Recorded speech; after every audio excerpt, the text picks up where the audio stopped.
the end of an era, as we mentioned at the top of the show. After 8.5 seasons in Portland, CJ McCollum, a Blazer no more, breaking up that dynamic backcourt of he and Damian Lillard, one that saw the postseason every year since drafting McCollum a year after Dame. As for the details of the trade, McCollum, along with Larry Nance and Tony Snell, head to New Orleans, and Portland in turn gets Josh Hart and 3 other players in return. They'll also get a protected first-round pick and 2 second-round picks. If you're wondering, like my husband was this morning, the Pelicans, they have, despite a terrible start to the season, worked their way to the 10 seed, which would put them in the play-in right now, which is why they wanted to go and get reinforcements. For much more on this trade, though, we're so pleased to be joined by Adrian Wojnarowski and Bobby Marks. I'm going to start with you, Woj. What can you tell us about why Portland decided to make this move to trade away McCollum?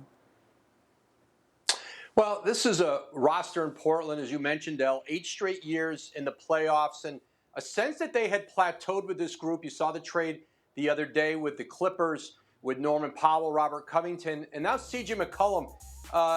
And listen, what Portland has now, potentially $60 million in cap space this summer, $21 million trade exception created today. And listen, they'll be able to use trades to bring in players between now and the trade deadline, but mostly this summer. And listen, people have talked about the idea that players like to play with Damian Lillard. Well, he'll get a chance now to go out and recruit and see who he could find out there that does want to play with him. We know Portland's a great NBA town, a great fan base. And now I think there'll be, certainly the front office, their coach Chauncey Billups, who I think will play a role in that.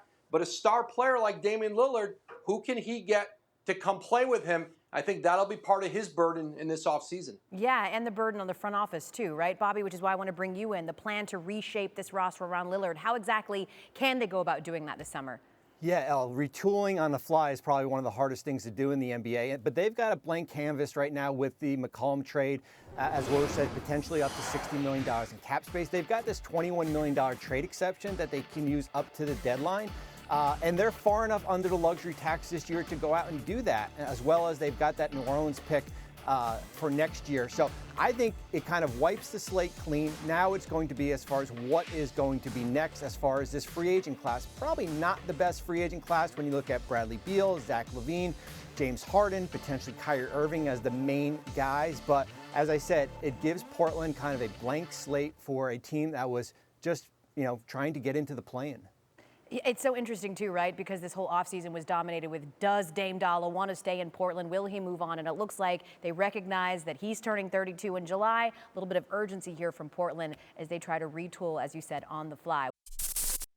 Thanks for watching ESPN on YouTube. For live streaming sports and premium content, subscribe to ESPN+.